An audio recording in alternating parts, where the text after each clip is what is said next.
Oi pessoal, esse é mais um programa I Play Beach Handball. Meu nome é Cláudio Franco e hoje eu estou extremamente bem acompanhado aqui. Professor Guerra Peixe de um lado e o representante da comissão técnica da seleção de beach handball dos Estados Unidos, Jamil Abdala, do outro. Aproveitando que ele está aqui no Rio para as Olimpíadas, ele fez a gentileza de passar aqui fazer uma visita para a gente. Nós três vamos conversar um pouquinho sobre handball no Brasil, handball nos Estados Unidos e sobre o intercâmbio que eles fizeram há pouco tempo.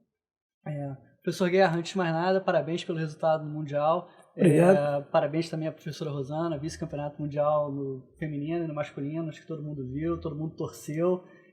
Então, fica aqui meus parabéns em nome aí de todo mundo. Muito obrigado. Professor, como é que foi o campeonato lá? Bom, o campeonato foi extremamente difícil, né? Nós sabíamos que o masculino teria muitas dificuldades, já que tem muitas equipes num nível muito alto. Começamos, vamos dizer, razoavelmente, crescemos muito durante a competição. Chegamos à final para a decisão da Croácia, uma equipe que nós tínhamos vencido no main round, né, ali na fase de definição. E, bom, na final eles jogaram de forma mais adequada, ganharam o jogo e só nos restou um comentário que não justifica a derrota, mas que, infelizmente, nos prejudicou muito. Na verdade, duas situações. Uma é o nosso atleta Jordan, que não pôde disputar a final, e isso contribuiu para a dificuldade. E a outra é que o piso, ele encharcou, né, porque choveu muito e o rio sobe, encharca a areia. E o piso foi como o piso de quadra, né? Foi um piso duro, faltou areia no beach handball, no handball de areia do Mundial. Se faltar areia, realmente a situação fica complicada. Mas eu acho que a gente vai fazer um segundo programa que a gente vai poder elaborar um pouco mais sobre essa situação, sobre o campeonato. Se puder voltar aqui depois com mais calma. É uma satisfação. Tá bom, muito obrigado. Bom, então hoje a gente está aqui, eles daqui a pouco têm que seguir para o Parque Olímpico, para outros compromissos lá, então a gente não vai se alongar muito. O Mundial a gente volta a conversar depois numa oportunidade com mais calma. Jamil, gaúcho, nos Estados Unidos há 20 anos, jogador de handball e agora integrante da comissão técnica do beach handball americano. Conta aí pra gente como é que é essa história, essa transição Brasil, Estados Unidos, handball, beach handball. Bom, não é fácil, mas a gente tem essa tendência de jogar quadra e mudar para a praia não foi fácil, porque no começo eu pensava que era um divertimento, e depois de conhecer melhor, resumindo bem a história, a gente percebe que o beach handball é realmente uma competição e realmente é um esporte que não é uma parte somente recreativa.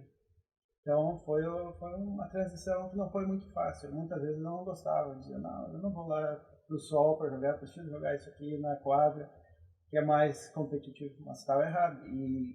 E admito que aprendi e gostei, e agora estamos aqui, né? Com beach handball. O handball americano teve um resultado excelente no último Pan-Americano, disputado na Venezuela, mas um pouquinho antes disso houve uma clínica que o professor Guerra deu nos Estados Unidos e que provavelmente contribuiu. Professor Guerra, como é que foi essa clínica? Como é que vocês foram lá? Como é que começou isso? Bom, eu fui convidado pelo Jamil, né, para a possibilidade de um curso, clínica, trabalho com a seleção, e achei muito interessante, como sempre acho, e tenho ido em outros países. E Estados Unidos sempre é uma grande, um grande desafio, né? E foi tudo excelente, o interesse do americano, o comportamento do americano em curso, é uma coisa assim que é um exemplo, né, para todos, porque eles se empenham, eles são sérios, né? E foi brilhante a participação de todos e causou um efeito positivo da parte deles. Isso eu falo porque foi retorno deles, né?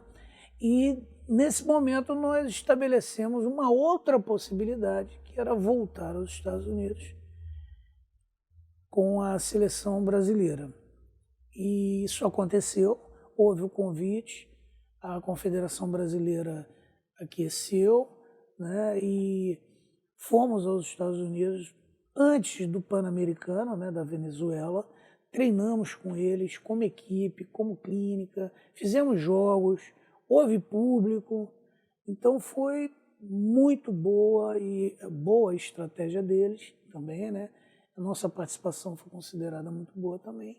E eles puderam sair dos Estados Unidos, inclusive antes da gente, para o Pan-Americano, onde eles tiveram sucesso absoluto.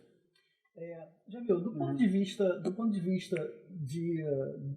vista americano, da clínica e do treinamento e dos próprios jogos pan-americanos, como é que foi isso? Conta um pouquinho pra gente. Bom, o treinamento, a parte do seminário foi muito importante. Foi uma coisa que eu fiz a parte de tradução com Guerra, né? Então foi uma conversa, bem dizer, na frente dos jogadores, né? E alguns treinadores. Foi uma coisa muito interessante porque eles tinham perguntas e ele tinha a resposta. E as perguntas que surgiam eram perguntas que normalmente quem joga handball não está acostumado, mas surgiam essas perguntas.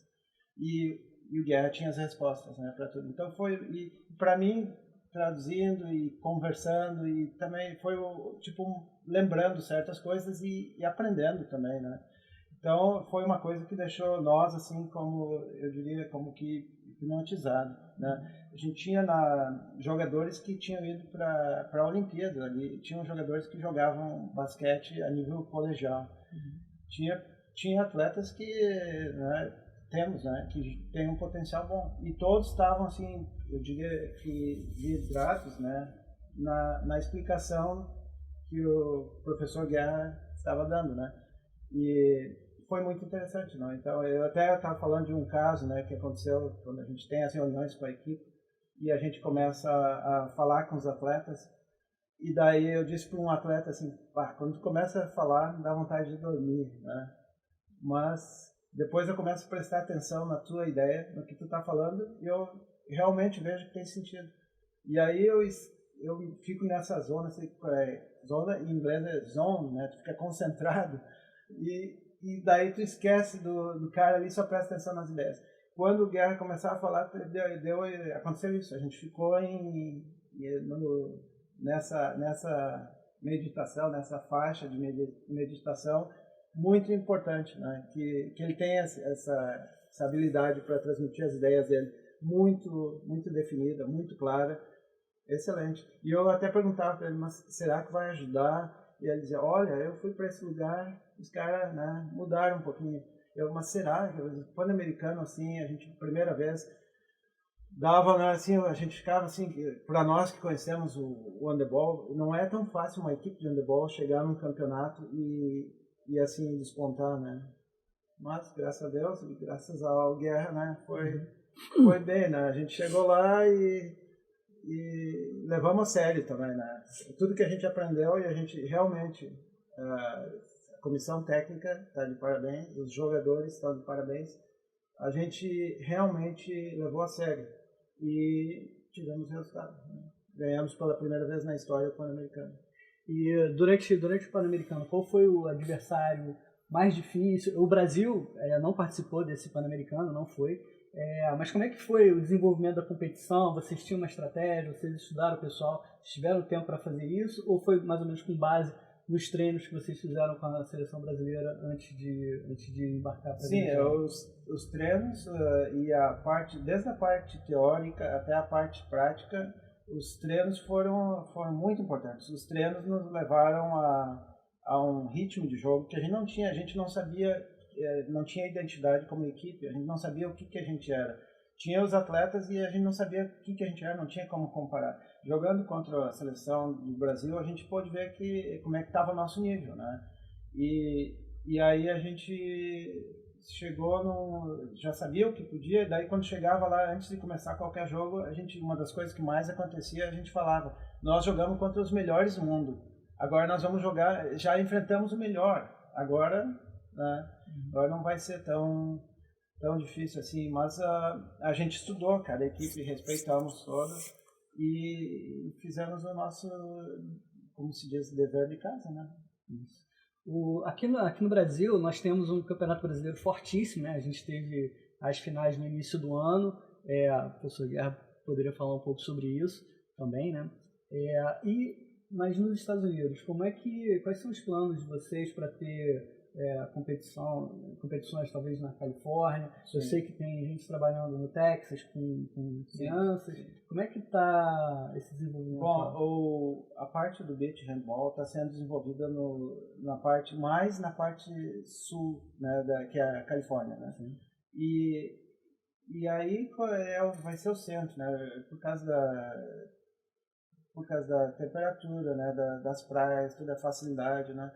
Então, com relação a campeonatos, nós temos um campeonato que vai ser realizado agora, inclusive o Guerra vai ir, que vai ser a 10ª edição e é o maior campeonato dos Estados Unidos e a gente está realizando isso agora no começo de setembro, né? E vamos ter um nível bom, deve ter talvez equipes do Brasil, uma equipe de Niterói e confirmada a equipe do México, uma equipe de Trinidad e Tobago e vamos ter equipes dos Estados Unidos e a ideia é pegar o pessoal da seleção, dividir, não colocar todos num grupo, dividir para fazer as equipes mais fortes juntamente com os atletas novos que vão surgir depois das Olimpíadas e durante as Olimpíadas é só pessoas perguntando sobre handebol, né? Onde eu jogo, como que eu faço para jogar. Então nós já temos um banco de dados lá e estamos passando as informações. E deve ser nessa época desse campeonato vai ser super movimentado porque é um feriado americano. Então vai ser então vai ser um feriado que vai estar cheio. A praia vai ter mais, não sei quantos mil pessoas vão ter, mais 10 mil, sei lá. Mas vai estar super ocupado.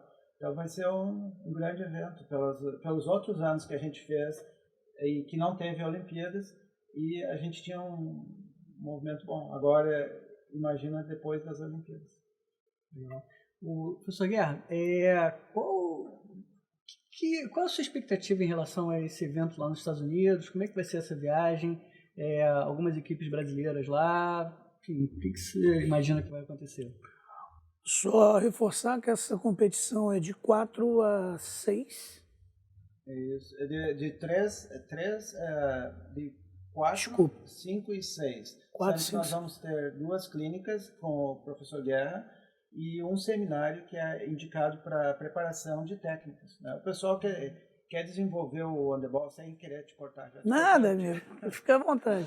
Mas o pessoal que quer desenvolver o handebol, a gente tem que partir de um princípio, não pode o cara querer desenvolver se ele não sabe, né? Ele tem a vontade, mas ele tem que aprender com alguém, então nada melhor que aprender com o melhor, né? E por aí seguimos. Né? E como é que vai ser a organização desses seminários, como é que as coisas vão fluir lá? Então, agora, primeira semana de setembro, né, de 4 a 6 de setembro, é isso? Isso. Como é que vai ser isso lá?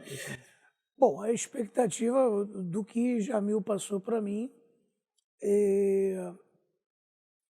nós fazíamos durante os dias de competição, sábado e domingo, nós vamos fazer atividades antes e depois da competição, clínicas rápidas, né?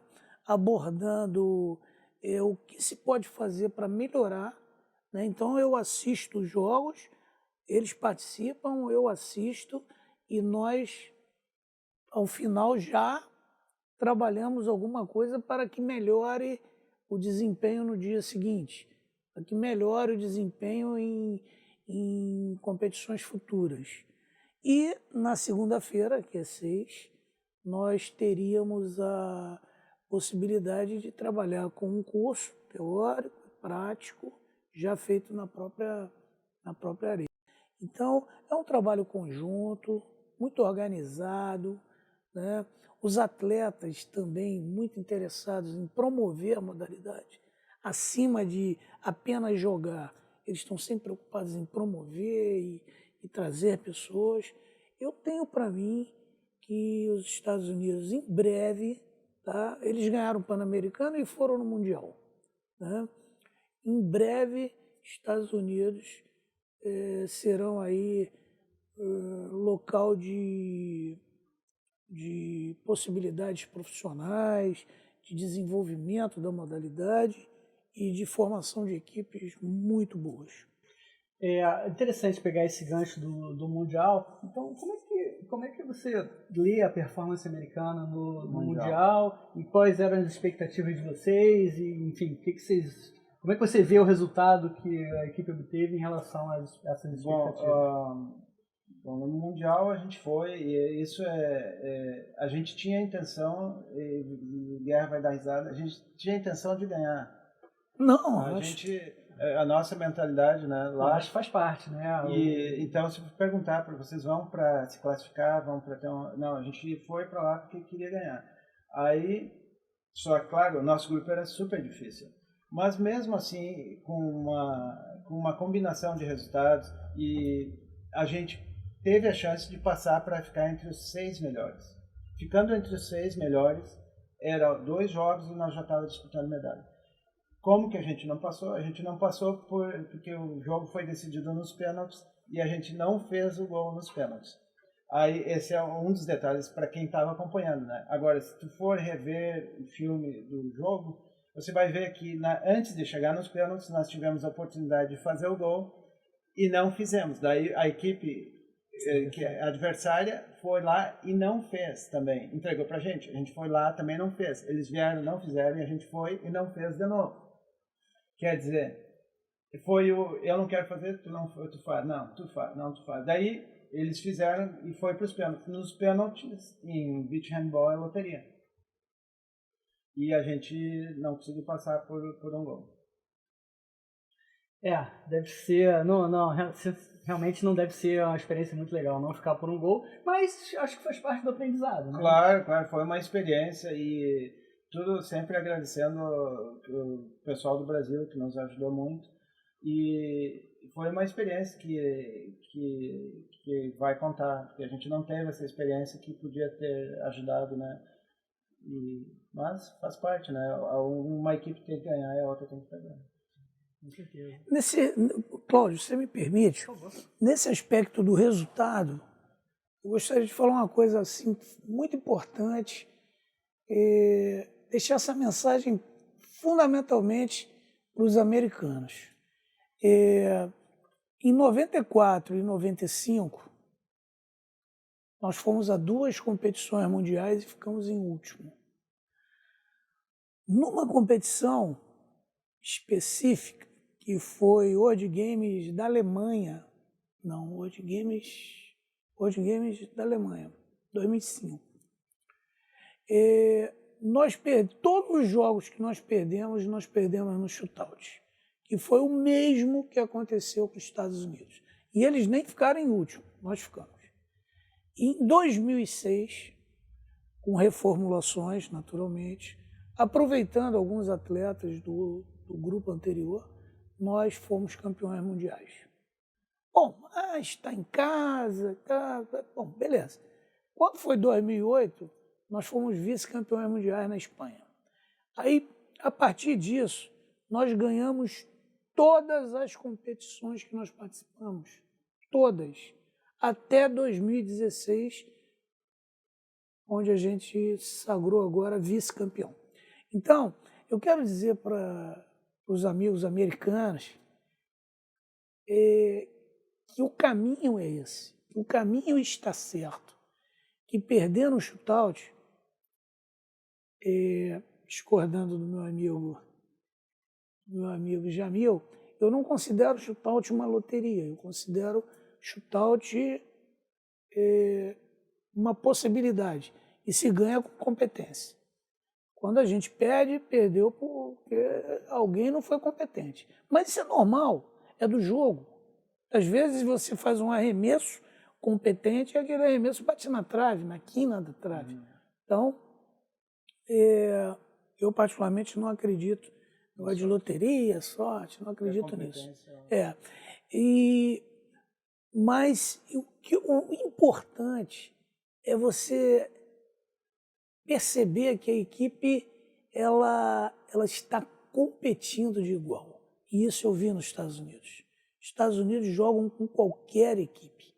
Nós temos possivelmente uma competição no Brasil em novembro e nós pensamos em convite aos Estados Unidos. Lógico que não depende da gente, né? Pode ser que eles venham, mas não depende da gente. E a gente está chamando os Estados Unidos não por amizade, não porque é mais fraco, nada disso. É porque é um país que joga de uma maneira que vai ser interessante para a TV, para o patrocinador e para o resultado do evento. Bom, pessoal, eu acho que queria agradecer a presença tanto do professor Guerra quanto do Jamil aqui. Muito obrigado. Eu sei que vocês têm hora para ir. A gente está em Botafogo, eles ainda tem que ir para a Barra, tem trânsito, tem várias coisas acontecendo aí. Então, muito obrigado pelo tempo de vocês, pela visita. Boa sorte nos Estados Unidos.